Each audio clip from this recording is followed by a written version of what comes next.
വസിയത്തിലൂടെ നമുക്ക് അല്ലാഹു തആല സ്വതക്കക്കുള്ള വലിയൊരു തൗഫീഖാ തരുന്നത്. ഹദീസിൽ കാണാം, ഇന്നല്ലാഹ തസദ്ദഖ അലൈക്കും ഇൻദ വഫാത്തിക്കും ബിസുലുസി അംവാലിക്കും സിയാദത്തൻ ലക്കും ഫീ അഅമാലിക്കും. അല്ലാഹു നമുക്ക് നമ്മുടെ മരണവേളയിൽ സ്വതക്ക ചെയ്യാനുള്ള ഒരു അവസരമാണ് വസിയത്തിലൂടെ തരുന്നത്. ബിസുലുസി അംവാലിക്കും. വസിയത്ത് ചെയ്യാൻ 1/3 പാടില്ല. 1/1 മാക്സിമം എന്ത് ചെയ്യാൻ പാടുള്ളൂ? വസിയത്ത് ചെയ്യാൻ പാടുള്ളൂ. അത് നിങ്ങൾക്ക് നിങ്ങളുടെ അമലുകളിൽ വർധനവായിക്കൊണ്ട് നിങ്ങൾക്ക് ചെയ്യാവുന്ന ഒരു കാര്യമാണ് എന്നാണ്.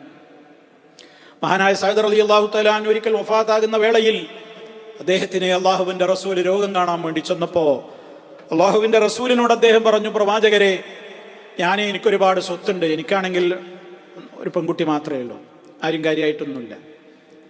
അപ്പം ഞാൻ എൻ്റെ സ്വത്തിൽ നിന്ന് 2/3 ഭാഗവും വസിയത്ത് ചെയ്യാൻ വിചാരിക്കുകയാണ്. അള്ളാഹിന്റെ റസൂൽ പറഞ്ഞു, പാടില്ല, അങ്ങനെ പാടില്ല. എന്നാ പകുതി ചെയ്തോട്ടെ. റസൂൽ പറഞ്ഞു, പകുതിയും വസിയത്ത് ചെയ്ത്, എന്നാ പിന്നെ 1/1 ആയിക്കോട്ടെ. അള്ളാഹിന്റെ റസൂൽ പറഞ്ഞു, അസ്സുലുസു കസീർ, അതന്നെ അധികം, അത് മതി, എവിടെ നിർത്തിക്കും.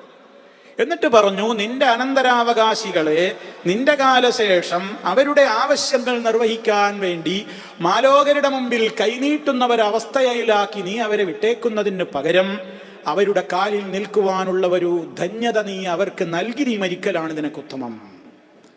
ഒരു വാക്കാണ് സ്വതക്കം കൊടുക്കല്ല, അവനാൻ്റെ മക്കൾ തെണ്ടുന്ന അവസ്ഥ വരാൻ പാടില്ല. അതുകൊണ്ട് ഇസ്ലാം എന്തു പറഞ്ഞു? 1/3 മാത്രമേ എന്ത് ചെയ്യാവൂ? മാക്സിമം വസിയത്ത് ചെയ്യാൻ പാടുള്ളൂ.